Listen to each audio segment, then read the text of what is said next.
HCN을 보면 전국이 보입니다. 안녕하십니까? HCN 뉴스와이드 플러스 정윤입니다. 오늘도 전국 8개 권역에서 알찬 뉴스를 준비했는데요. 지역과 함께 지역을 넘는 HCN 뉴스와이드 플러스 지금 시작합니다.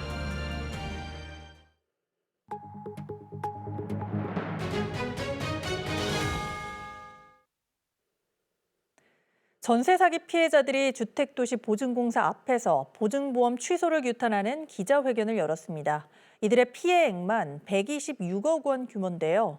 한편에서는 사기 피해자 지원도 실효성이 부족하다는 비판이 나옵니다. 송태웅 기자의 보도입니다. 주택도시보증공사 앞에 전세 사기 피해자들이 모였습니다. 허그가 지역 오피스텔 9채에 발급한 임대보증 보험 가운데 83%인 126억 원가량의 보증을 취소했기 때문입니다. 신혼집을 얻으려 1억 원을 대출받아 전세 계약을 연장했던 30대 청년은 전 재산을 송두리째 날렸습니다.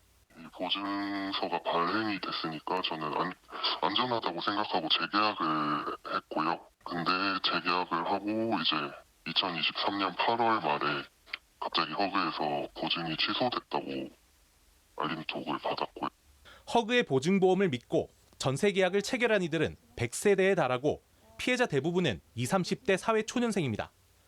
이리저리 발로 뛰어서 알아봤지만 그렇게 뚜렷한 답을 듣지를 못했습니다.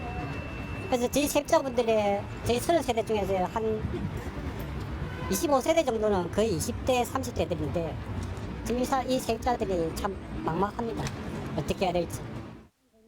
이들은 제대로 된 서류 확인도 없이 임대인에게 보증보험을 발급한 허그를 규탄하며 취소 철회를 촉구했습니다. 지난 9월 기준 부산시 전세피해지원센터에 접수된 전세 사기 피해 건수는 1,142건, 피해 금액은 1,000억 원이 넘습니다. 잠정적 전세 사기 우려 건물도 62곳, 1,900세대가 넘는 것으로 파악되고 있어 문제는 더 심각한 상황. 이런 가운데 전세 사기 피해자의 사후 관리에 대한 지적도 나오고 있습니다. 지역에서 전세 사기 피해로 고위험군 트라우마를 겪고 있는 피해자 수는 추산된 것만 4,800여 명.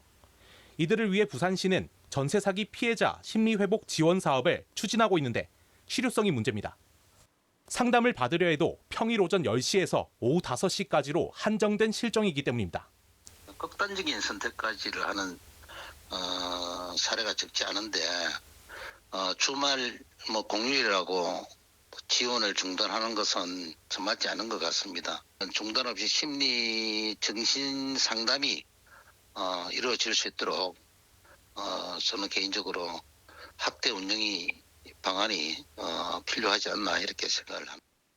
이제 막 사회생활에 첫 발을 뗀 청년들, 전세 사기 피해자로 어떠한 보호 장치도 없이 여전히 고통 속에 살고 있습니다. HCN 뉴스 송태웅입니다. 2017년 포항 지진 피해에 대해 국가가 책임을 인정하고 배상하라는 법원의 판결이 나왔습니다.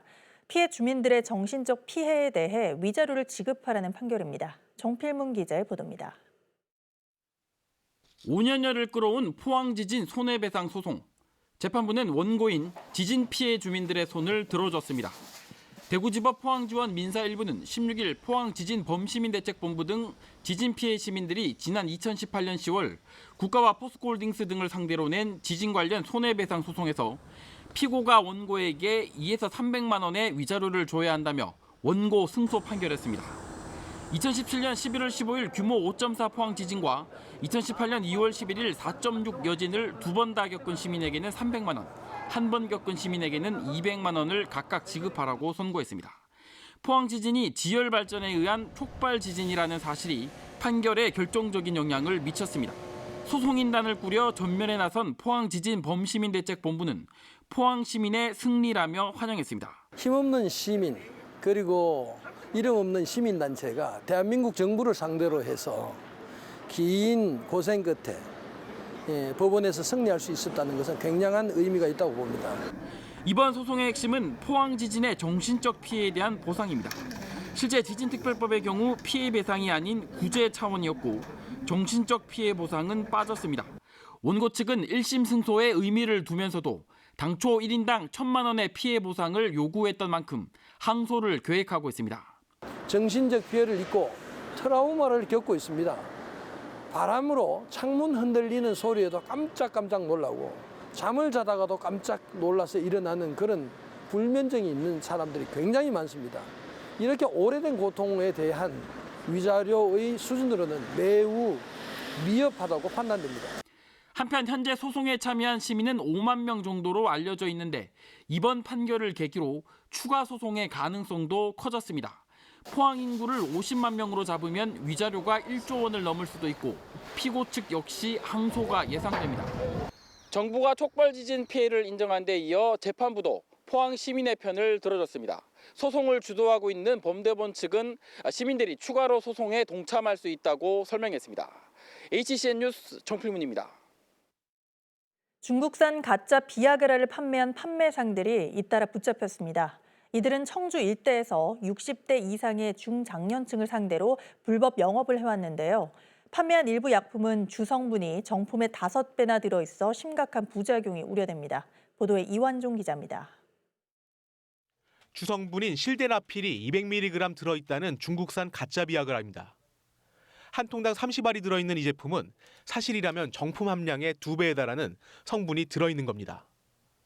일부 제품은 황금 비아그라로 불리며 주성분이 정품 대비 5배나 더 들어있었습니다.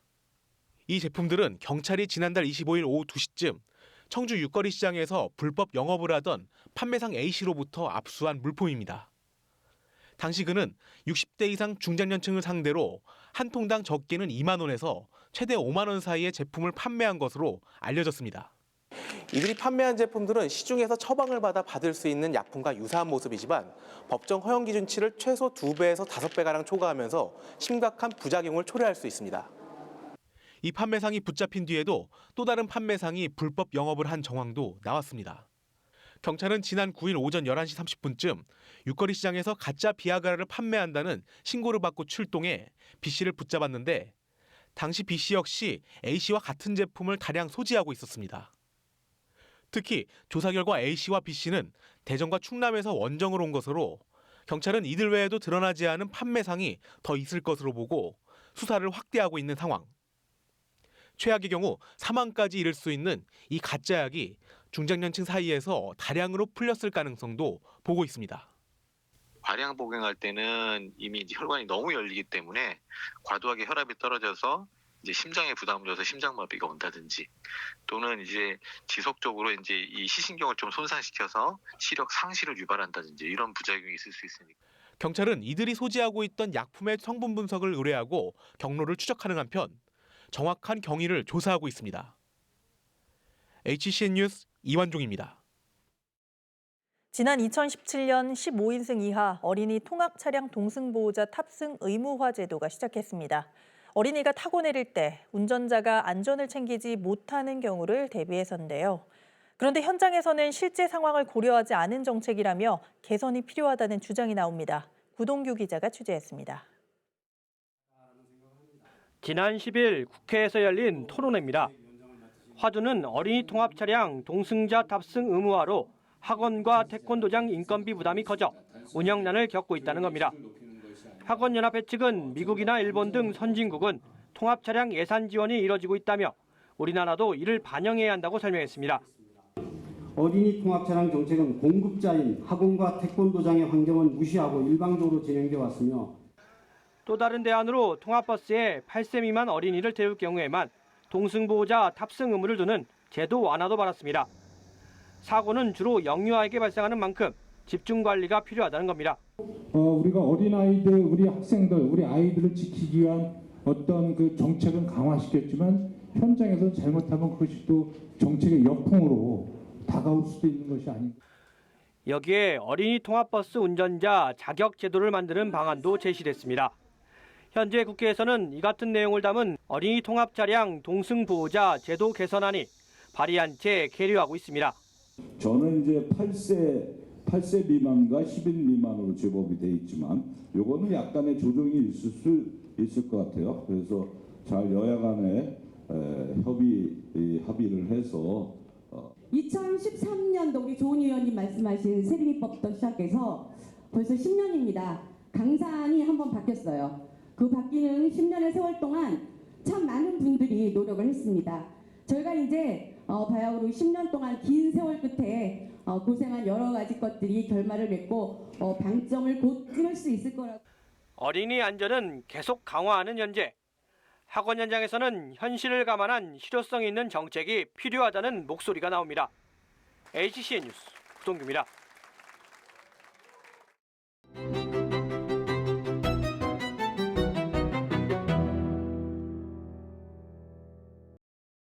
네, 국민의 법 감정과 상식으로는 도저히 납득할 수 없는 법원의 판결을 되짚어보는 참을 수 없는 형량의 가벼움 시간입니다.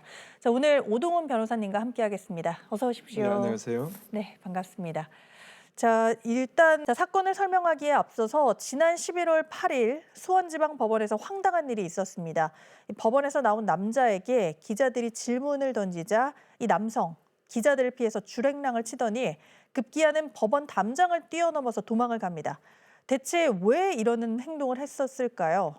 꽁지가 빠져라 도망간 이 남성, 무려 6년 동안이나 아이들의 양육비를 주지 않은 이른바 배드파더라고 합니다. 알려진 바에 따르면 이 남성은 지난 2017년 자신의 외도로 이혼을 하게 됐고 법원에서 세 자녀에 대해 각 30만 원씩 총 90만 원의 양육비를 지급하라는 판결을 받았는데요. 지급돼야 하는 6천여만 원의 양육비 중에 무려 4천여만 원을 주지 않았다고 합니다.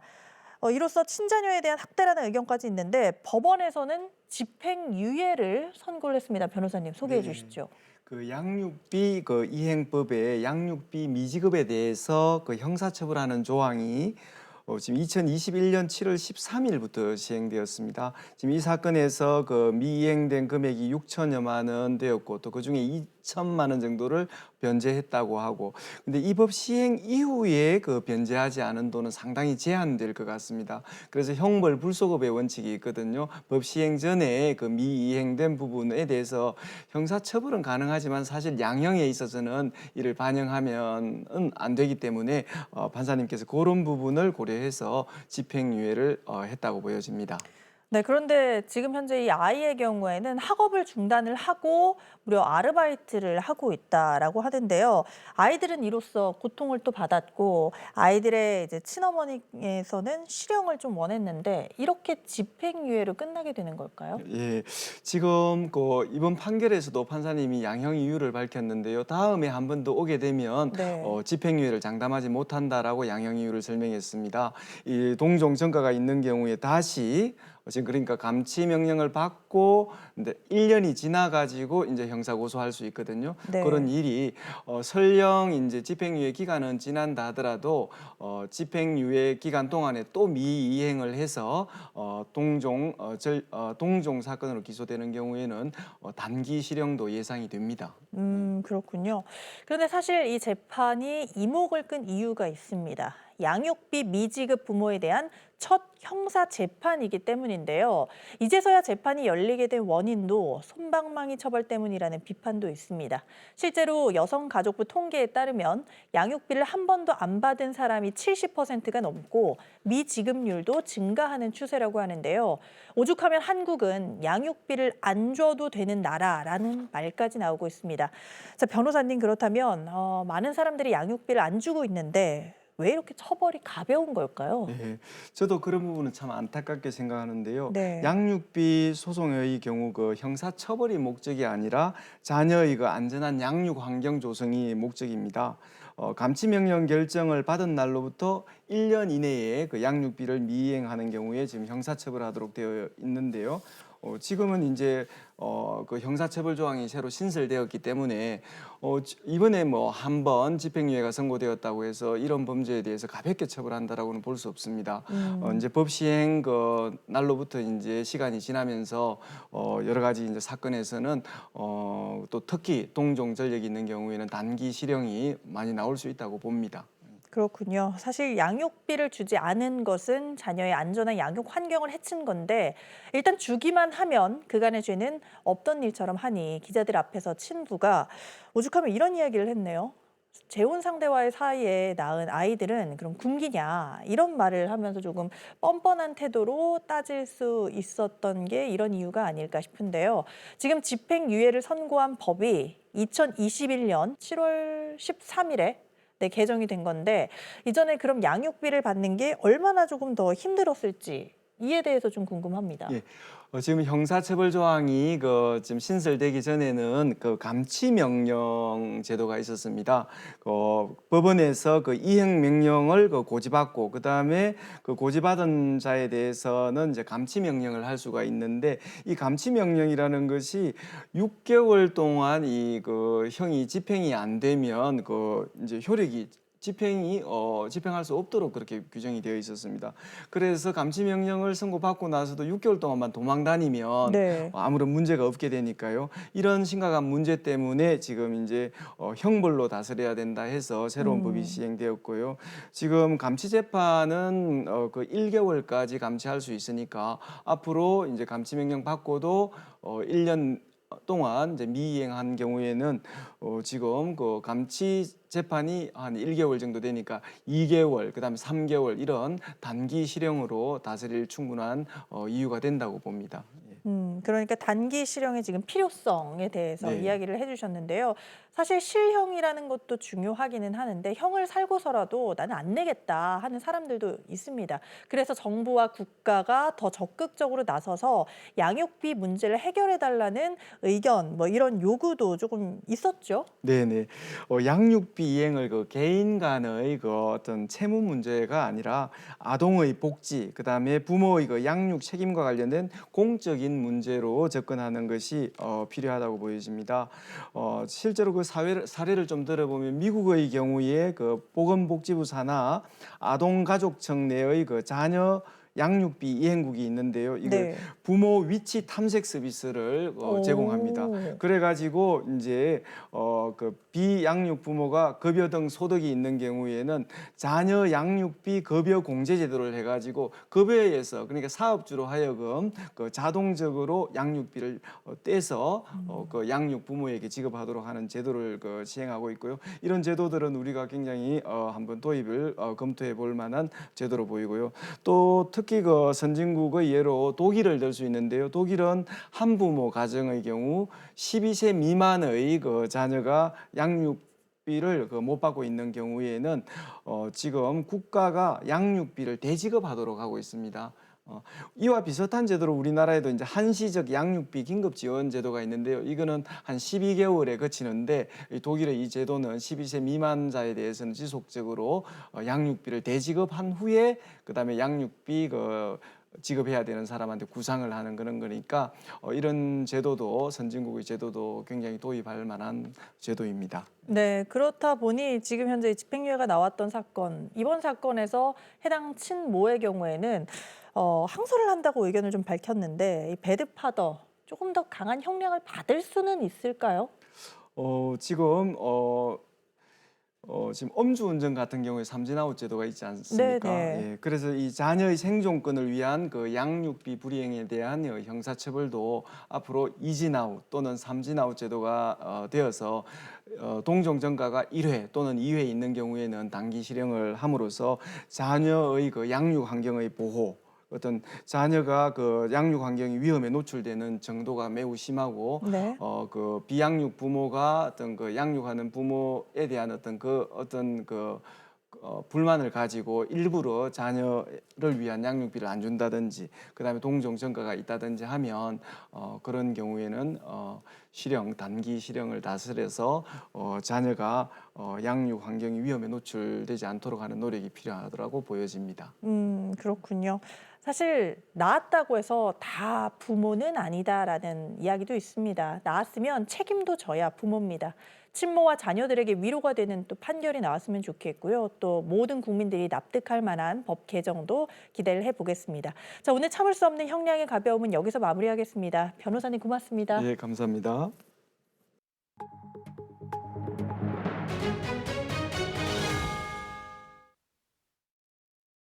옛 대통령 별장 청남대가 충청북도 행정사무감사 도마에 올랐습니다.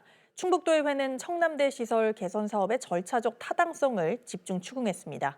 유소라 기자입니다.